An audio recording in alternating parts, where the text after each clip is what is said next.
Tonight at 6 p.m. Eastern over on Jaguar Gator 8, a new college football video drops. In this video, we'll talk about the time that a starting quarterback was the team's punt returner as well. And now, on with our feature presentation. Is it just me, or did Mike Tomlin completely mismanage last night's game? I want to make something very clear. This is not an episode of dumb decisions. That's reserved for the true worst of the worst coaching, where you can't even make a conceivable argument as to why the coach in question did what they did. Joe Judge running a quarterback sneak on 3rd and 9, anything and everything Nathaniel Hackett has done this year. Yeah, what Tomlin did yesterday is not in the same stratosphere as them, because I can definitely see an argument to be made for either side. But in the second half of that game against the Browns, Tomlin did two things in particular in the second half that made no sense whatsoever, where I'm truly struggling to understand the logic. And I want to make something very clear before going any further in this video. In no way whatsoever am I saying that if Tomlin doesn't do these things that he wound up doing, that the Steelers win this game. Especially when it came to the second half, they played abysmal football. When you have 5 drives in the second half, you punt it 4 times, and you go 3 and out on 3 of those drives, yeah, you're not winning games, and your coaching staff can't save you from how inept your offense is.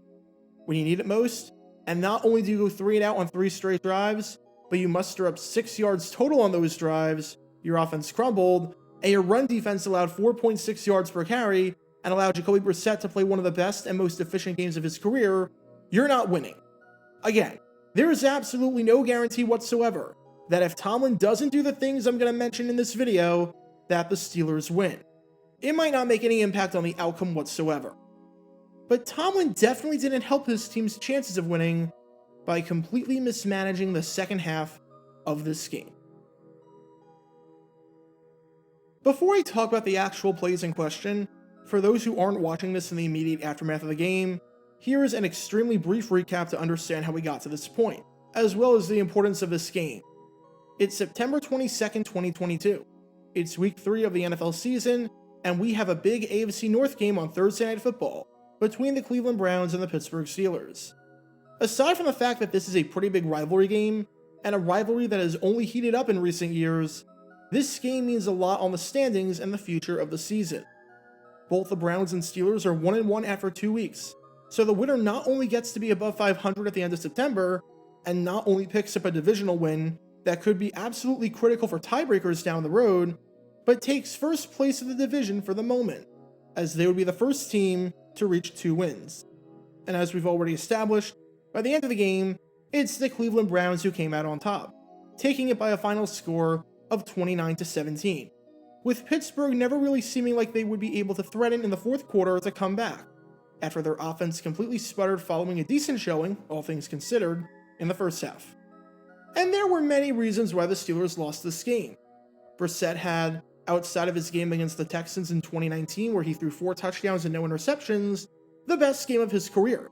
He threw 2 touchdowns, no picks, completed 68% of his passes, and had a passer rating of 109.6. It didn't help that the Steelers' defense was completely gassed, as Cleveland held onto the ball for over 36 minutes, dominating the time of possession battle. It didn't help that Pittsburgh's defense got minimal pressure outside of the first few drives, and couldn't force a single turnover. And it didn't help that on offense, the Steelers went just 1 for 9 on 3rd down. When you're converting 11% of your 3rd down conversions, while the other team is 3 for 4 on 4th down and is routinely extending drives, good luck getting anything going whatsoever. Cleveland was clearly the better team on this day. If Nick Chubb just went down on Sunday against the Jets instead of scoring a touchdown, we're talking about the Browns as a surprise 3-0 team. Having said that, Pittsburgh definitely shot themselves in the foot in the second half thanks to 2 absolutely awful decisions made by this man right here. Again, these decisions don't rise to the level of dumb decisions where it's indisputable, because I'm fairly sure there are some of you who might have no idea what I'm talking about or might completely disagree with me, and that's okay. But here it goes. The first one came right here in the 3rd quarter on Pittsburgh's opening drive of the half. On 3rd and 5, Mitch Trubisky throws an incomplete pass that, even if it was caught, wouldn't have counted, as offensive pass interference is called on the play. Cleveland declines the penalty, and that brings up 4th down. With the ball at Cleveland's 41-yard line, you're in a really tricky spot. You can't kick the field goal because 58 yards with the wind being the way that it is likely going to result in a miss, and especially since Boswell isn't exactly known for having the strongest leg. In his 8 seasons in the NFL, he's only made 2 kicks from longer than 55 yards, and this is not one of those situations where he can get 3. So you're left with 2 options. Go for it, or punt the ball away. Either decision is fine with me. Personally, you've got a long drive going, you only need 5 yards, and Trubisky's completed 4 of his last 5 passes, so I would go for it, but I'm fine punting here as well. Pittsburgh deciding to punt is not something I had a problem with. What I do have a problem with, however, is this.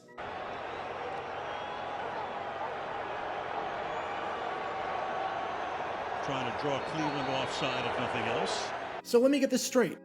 You want to back up 5 yards to give yourself more breathing room to punt, so that you're punting from the 46-yard line instead of the 41-yard line. Again, no problem with that. That's a pretty standard tactic. But if you were always going to take the delay of game penalty, and if this was your plan from the start, then why the heck wouldn't you send your offense out on the field and try and draw the Browns offside with a hard count? We've seen teams do this before, and we've seen it work. There's countless examples of it happening with my team, the Jaguars, as the 2016 game against the Lions still haunts my dreams. Literally everyone knew they weren't calling a play here, Derek Marks. How could you be this stupid and jump up? I'm sorry, I'm getting off track. Point is, 4th and 5 in no man's land is a spot where it is extremely plausible that a team would go for it. And you could absolutely try and draw the Browns with a hard count here. The best case scenario? The Browns jump, making it a 5-yard penalty, and what do you know? It results in an automatic first down, keeping the drive alive. The worst case scenario, the Browns don't jump, and you take the delay of game penalty and don't snap the ball. So if you bring the offense out on the field and try and get Cleveland with a hard count, either you get the first down, or you get more breathing room on the punt. Meanwhile, let's look at the best case scenario and the worst case scenario of what happens if you send the punt team out there like the Steelers did. The worst case scenario? You lose 5 yards and take the delay of game penalty. As for the best case scenario, because no one's jumping offside on a punt when you're not trying to snap the ball, you lose 5 yards and take the delay of game penalty. The best case scenario by sending the punting unit out there immediately is identical to the worst case scenario of keeping the offense out there and trying to get them with a hard count. I've seen so many coaches just concede the 5 yards in that situation and not even try to draw the defense offside, even though I've seen it work. And it blows my mind every single time, because you literally have nothing to lose. Regardless of how you line up, the ball is never leaving the center's hands, so you might as well choose the option that at least gives you a chance at keeping the drive alive and getting the first down. If you want a good comparison of what this is like, imagine that you're taking a test in school, and you're not allowed to leave the room until the testing period is over, so no matter what, you're stuck there. You've gone through all the questions, you've answered everything, and you've looked over your answers multiple times to make sure that everything is done correctly. You still have plenty of time left, because you're a pretty fast test taker. However, there is one question at the very end of the exam that's for extra credit. If you get the question wrong, no harm, no foul. It's extra credit. However, if you get the question right, you either get bonus points, or if you have a really generous teacher, you might get a Starbucks gift card. This means that if you get the question right, your grade will go up. Your GPA could go up, which could mean a lot in terms of your academic standing and what scholarships you're eligible for, and whether you make the dean's list or not. Or you might not have to pay for coffee for 1 or 2 mornings, which would be extremely nice for you as a broke college student. Why on earth would you not try and answer the extra credit question? The best case scenario if you don't answer is that nothing happens. The worst case scenario if you answer is that nothing happens, while the best case scenario could be absolutely huge. I know you want to punt and give yourself some cushion. No problem with that. But at least make the Browns earn those 5 yards. Don't bail them out for no reason like Tomlin did here. Again, I don't know whether the Browns would have jumped, but you've got nothing to lose by trying. Now, if this was the only thing that Tomlin did during the second half of this game that I thought was questionable, this wouldn't be a video. Simply because I've seen coaches do things like this all the time. And while it grinds my gears beyond belief, it's unfortunately not out of the ordinary. But there was something that Tomlin did late in the game that I was questioning loudly, even though none of the announcers brought it up, and I saw no conversation on Twitter after the game about it. And it comes right here. The Steelers are down by 9, and they need to score here to get it down to a 1-possession game. They only have 1 timeout left, so time is not on their side at all. On first down, Mitch Trubisky tries an end zone shot to George Pickens, which falls incomplete, as the defender was out of bounds. At this point, from the 26-yard line, well within Boswell's range, why wouldn't you try the field goal? Maybe try one more end zone shot and then kick, but still, why wouldn't you try the field goal right then and there before the 2-minute warning? You're down by 9, so you need a touchdown and a field goal to take the lead. And you know that there's no possible way that if the Browns get the ball back, that they're scoring.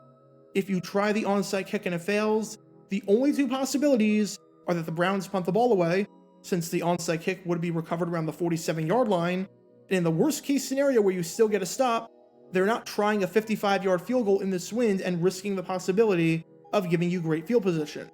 And the other option is that the Browns are able to successfully kill the rest of the clock. In other words, if Cleveland touches the ball again on offense, nothing that they do will get it to a 2-possession game. It's going to remain a 1-possession game regardless. This means that a touchdown and a field goal is all you need, and you don't have to worry about what the opposition's doing. So why not take the field goal right then and there? Where was the situational awareness? Let's say you kick the field goal and you make it, which makes it a 26-20 ball game. You try the onside kick, and it fails. Well, guess what? Not only do you have a timeout left, but you still have the 2-minute warning. This means that if you get a 3 and out, you're going to get the ball back with about 1 minute and 10 seconds left. Now, it's not ideal by any means, especially since you're likely going to have to go the length of the field, but it's not out of the realm of possibility. Let's compare that to the alternative of trying to score a touchdown on this drive and not being concerned at all about the clock, which is what Pittsburgh was doing here. If you don't recover the onside kick, for all intents and purposes, the game is over. Even in the best case scenario where you score a touchdown with 1:59 left, if you don't recover the onside kick, the Browns call 3 run plays. 1 run play lasts about 6 seconds, and the other 2 run plays take up 46 seconds, since the Steelers can't call timeout after those 2. This means that in the absolute best case scenario, Cleveland is punting the ball away with 21 seconds left on the clock. Which scenario sounds better, assuming you're starting at around your own 10-yard line either way? The odds of you scoring a touchdown with 1:10 left, especially against a team that gave up 2 touchdowns in the final 2 minutes last Sunday, or the odds of you scoring points, whether it is a touchdown or a field goal, with 15 seconds left? The first one is way better. If you go with the first option, you at least give yourself one more chance if you don't recover the onside kick. If you go with the second option, like they wound up doing here, you are banking the entire outcome of the game on recovering this onside kick. And the onside kick is an extremely low probability play, especially when the other team knows it's coming. And it's even got a lower probability than you might have realized, because since 2015, when Chris Boswell joined the Steelers have never successfully recovered an onside kick. If you go with the second option, you're putting your faith in a play that has worked 0% of the time. Obviously, I'm not saying to not try the onside kick. You have to no matter what, because you're truly in a desperate situation. But if one option allows me to not completely lose the game if I don't execute this play that never works, and another option makes me lose the game for good, I'm not touching the second option with a 39.5-foot pole. If you kick the field goal right then and there on second down or third down after one final end zone shot, you kick the onside kick with about 2:10 left, and you still have the 2-minute warning and a timeout in your back pocket, that's way better than scoring a touchdown or a field goal past the 2-minute warning. If you need a touchdown and a field goal, when you get them is irrelevant. The most relevant and the most important thing here is the clock, and Tomlin failed to realize that. Look, Mike Tomlin is a great head coach. The fact that he's never had a losing record in his entire career is absolutely remarkable, especially with some of the rosters that he's dealt with. And if somehow he avoids a losing record this year and can keep that streak alive, just hand him the Coach of the Year award right now. Having said that, he did himself no favors on this Thursday night game. The free 5 yards instead of trying to get a first down with the hard count didn't make any sense. And not kicking before the 2-minute warning, so you have an extra timeout to play with, was also very baffling. Those two decisions won't get talked about a lot. Heck, they weren't even brought up once by the announcers all night. But those two decisions that were highly questionable, to say the least, completely changed the complexion of this game. Get your official Jaguar Gator 9 merchandise by going to jg9shop.com, and be sure to like this video, ring the notification bell, and subscribe down below if you haven't already, as it helps the channel out a lot. And be sure to check out Twitch every Wednesday night at 9 p.m. Eastern for your chance to play NFL Trivia and win cash prizes. Link in the description below. If you want to see videos like this condensed down to 60 seconds, then follow me on TikTok at Jaguar Gator 9. To see college football videos, subscribe to Jaguar Gator 8. To see highlight videos of players throughout the history of the NFL, subscribe to JG9 Highlights. Also, special thanks to all of our Patreon supporters for helping out the channel. Your support is greatly appreciated. See how you can become a patron and request future video topics in the description below.